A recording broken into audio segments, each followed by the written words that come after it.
Hari ini aku pengen bahas soal bisnis, Beb. Bisnis. Bisnis. Oke. Bisnis dalam hubungan pertemanan. Ketika kita bisnis di teman sendiri yang dalam tanda kutip tuh customernya itu teman kita sendiri nih.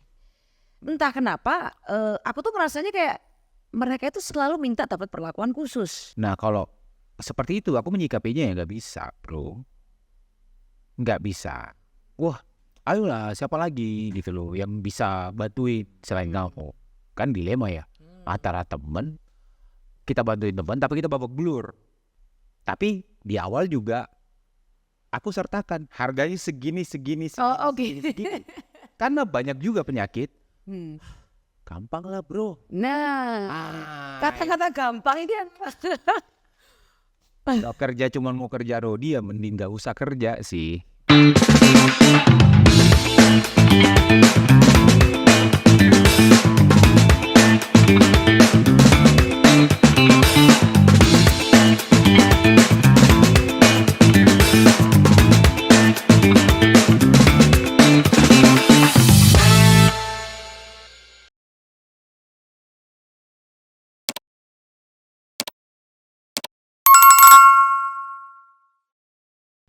Hai guys, balik lagi. Hai. 35 After Channel. Hari ini aku pengen bahas soal bisnis, Beb.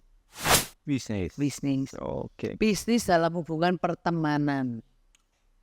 I mean like not luas tuh. luas. I mean like not a partnership as a kayak kolega. Aku sama kamu punya uang, kita bangun bisnis bareng, bukan yang sendiri itu. Contoh, kebetulan kan usaha gue kan laundry nih ya. Promosi dikit-dikit. Aku kan main di bisnis laundry ya. Laundry kan kebetulan sih Beb ya kan. Semua orang kan pakai lah jasa laundry. Tapi entah kenapa aku tuh ngerasa selalu kayak ketika kita bisnis di teman sendiri yang dalam tanda kutip tuh customernya itu teman kita sendiri nih. Entah kenapa aku tuh ngerasanya kayak mereka itu selalu minta dapat perlakuan khusus. Contoh, laundrynya minta cepat. Padahal kan kita juga ngerjain yang lain nih. Dia bayar ekspres nggak? Dia nggak bayar ekspres. Reguler tapi Reguler tapi gak, ayolah konco dewe. Selalu berkedok yang seperti itu tuh. Ya kan. Terus misalkan ada masalah nih di cuciannya dia. Komplain lah. Selalu aku tuh merasanya orang yang paling komplain itu adalah orang yang aku kenal. Yang temen sendiri.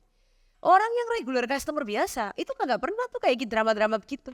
Kamu pernah ngerasain gak sih hal kayak gitu? Sering. Oh oke. I think I'm the only one. No ya? Sering. Oh, bukan nggak normal tapi di luar sana banyak kali yang ngalamin seperti itu. Oke. Banyak banget yang kayak seakan-akan dia jalur VIP tapi bayarnya reguler. Bayar reguler betul. Penyakit tuh. Penyakit. Itu kan itu sebel gak sih aku sama orang kayak gitu tuh?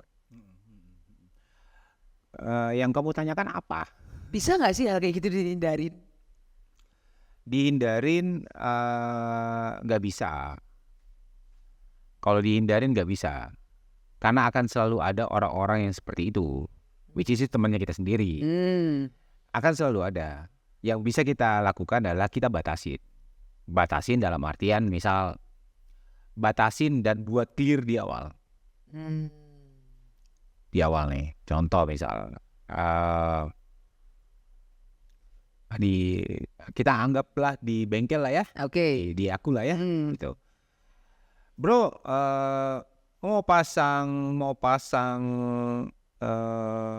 Asus nih misal. Mau pasang Asus nih.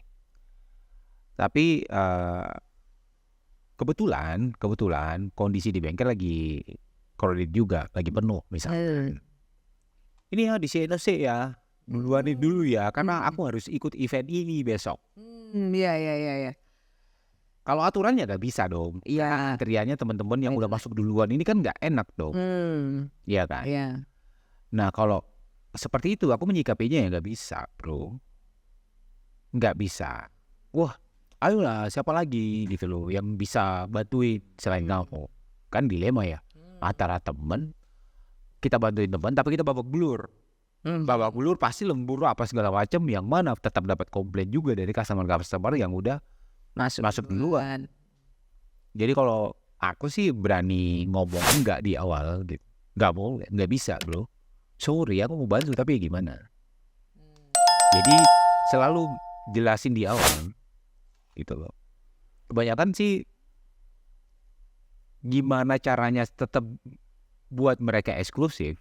Kalau aku sih jalannya kayak gini, kayak bro, misalkan contoh gimana eksklusifnya temen gak hilang, tapi bisnis tetap Lancar.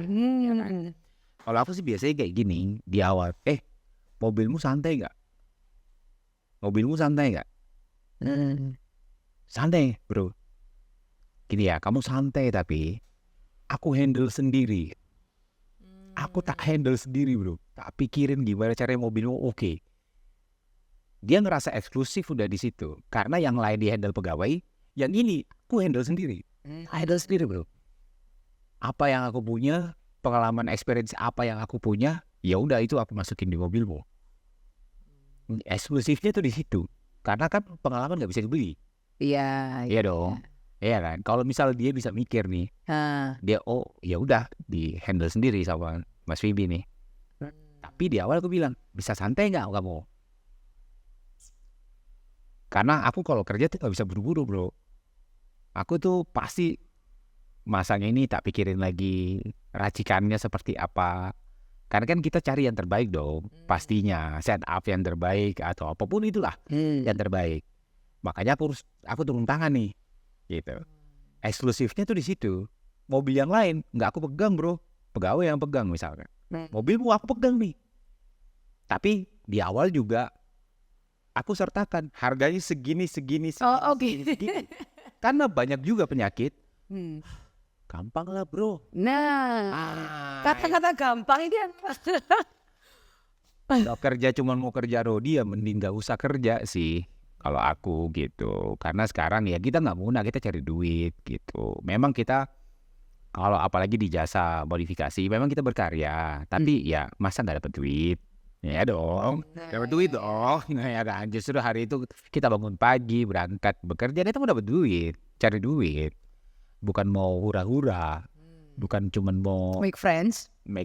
apa lagi ya, nggak gitu. Saya nggak semunafik itu sih gitu loh. Gitu. Jadi gitu caranya. Di awal aku jelasin gitu.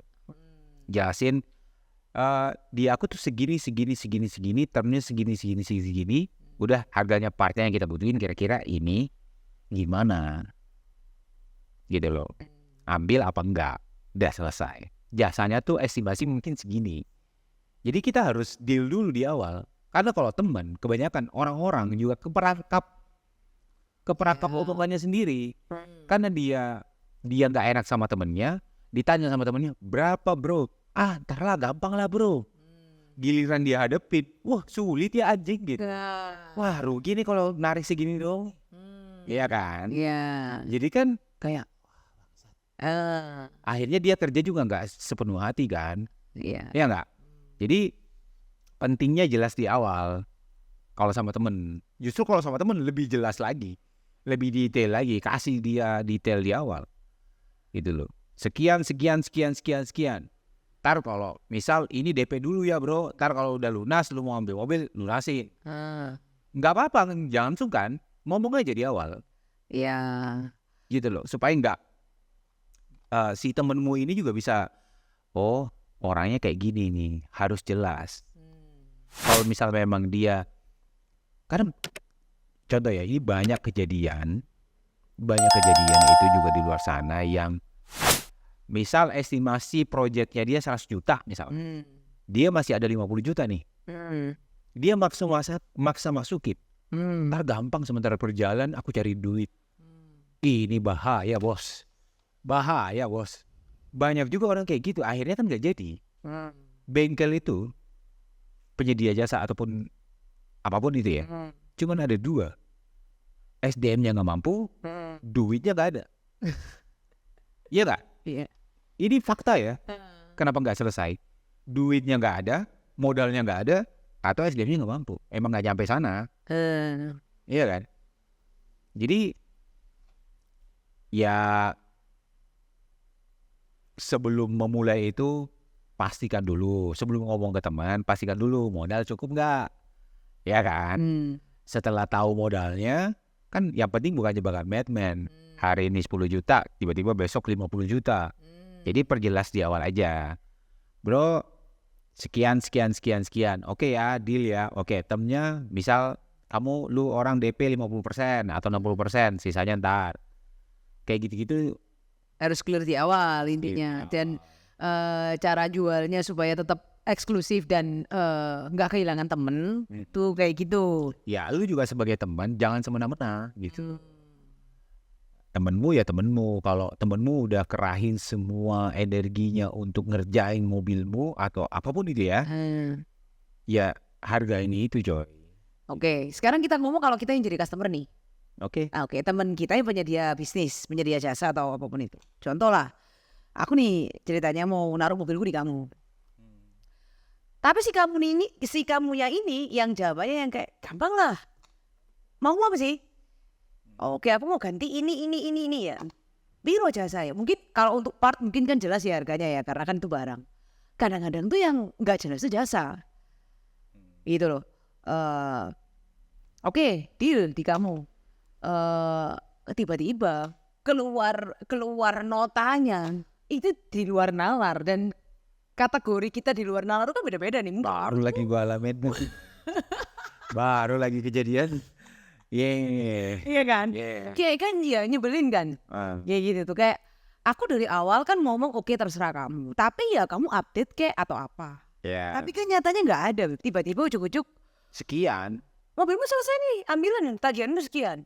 Yang dimana mungkin aku tuh estimasi masih nggak sampai separuh notanya. Iya, ini barusan kejadian juga. Kejadiannya. Kadang-kadang tuh bingung kayak singkatnya gini gimana. Kayak sekarang duitnya nggak ada nih gitu loh untuk nebus. Jadi ya, fuck. Ini, aduh, kalau kita sebagai customer ya mending aku nggak mau mengulangi kesalahan yang sama lagi sih. Mending misal kayak contoh lah yang banyak jadi ambigu di luar sana itu kan kayak misal seniman merasa dirinya gimana, gampang lah. Akhirnya orang yang ditagih juga ini anjing duitnya nggak nyampe lagi. Kira orang jadi supaya nggak menerka orang yang masukin kerjaan ini juga kayak tahu gitu loh, mending gak usah masukin kalau misal memang nggak sanggup. Tapi karena dia omongin gampang lah, jadinya bingung. Ini mau ngambil mobil motor udah selesai nih, mau ngambil anjing duitnya nggak cukup lagi. Jadi kan nggak enak. Kita nggak bermaksud untuk bayar, tapi memang duitnya nggak nyampe. Karena memang ekspektasinya nggak sampai situ. Betul, karena benar-benar gampang itu tadi. Nah makanya itu harus dijelasin aja di awal gitu. Kita juga, ya aku juga kalau ada kerjaan kayak gitu mending aku perjelas lah di awal. Kalau misal memang dia bilang gampang lah, mending nggak usah dulu, hold dulu lah. Iya. Kasih aku rinciannya seperti apa baru udah deh. Nah, lain cerita kalau misal duit unlimited ya nggak peduli gitu, yang penting gue pakai jasa lu, gue percaya sama lu, udah selesai. Tapi kalau misal duit masih terbatas nih, ya mending perjelas aja di awal. Sekian detail gitu loh. Karena terakhir kita belakangan kena terus tuh gitu ya nggak perlu disesalin lah, dijadiin pelajaran aja. Jadi selalu minta di awal kejelasan aja. kalau enggak mending nggak usah. Kalau ya nggak, mending nggak usah. Mending nabung aja dulu. Ntar kalau duitnya nyampe, yang penting kan estimasinya udah ketahuan. Oh ya udah, one day aku masukin ke kamu. Tetap aku masukin ke kamu. Kalau misal memang kita suka nih hasilnya, kualitasnya orang ini, gitu. Tapi setelah dikasih estimasi, belum nyampe nih duitnya, mending hold dulu deh. Jangan biarin itu jalan. Jangan-jangan dia udah selesai, duitnya belum berkumpul. Buset. Mati itu. Ya karena yang jadi tameng kan selalu gitu, apalagi orang kenal ya, orang temen atau apa. Selalu kan kalau kita tanyain rincian, kita tanyain harga, gampang, intinya gampang gitu loh. Bro, boleh dewe bro, wes lah. Tapi kalian juga harus ini ya teman-teman, ketika orang itu ngasih keluarin estimasi harganya, kalau menurut kalian mahal, ya kalian kalau misal dan ternyata kalian menganggapnya harusnya nggak semahal itu, ya nggak usah ngomong yang Gak usah julid. enggak gitu. Oh gini aja mahal, enggak usah kayak gitu. Itu bisa menyakiti hati temenmu gitu. Iya. Jadi ya pilihannya antara ya kamu mau masukin apa enggak. Kalau Take it kamu or leave it. duitnya nggak nyampe, merasa mahal, ya jangan. Selesai kan urusannya. Gitu aja sih. Oke. Karena jujur loh banyak loh proyek-proyek yang proyekan yang stuck gara-gara yang kayak gini. Banyak sekali yang ngerasa kena prank lah, apalah. Ya satunya ini menganggap ya kamu tahu aku lah, kamu tahu kualitasku lah, nggak mungkin lah harga segitu aku kasih, nggak mungkin lah semurah itu, pasti aku harganya di sini misalkan. Sementara satunya dia ngomong gampang ya gampang lah ntar diatur, jadinya nggak ketemu tuh. Jadi ya gitu ya. Oke, as a customer kita nggak usah ragu untuk nanya, as a provider kita juga nggak perlu ragu untuk menjabarin memang harganya berapa. Iya jabarin aja. Gitu contoh misal kita di sini di awal, Mas ini harus ganti segini nih. Ini harus ganti barangnya misalkan, yang servis ya. Ini harus ganti barangnya, harganya segini Mas. Mau nggak? Iya kan? Dia mau, oke kita lanjut. Nggak mau ya sudah kita pikirin yang lain. Caranya gimana nih ngatasinnya? Udah selesai. Harusnya begitu sih. Iya. Memang gitu loh. Jadi Aku gak trauma dengan kata-kata gampang sebenarnya. gak ya, bye. Bye.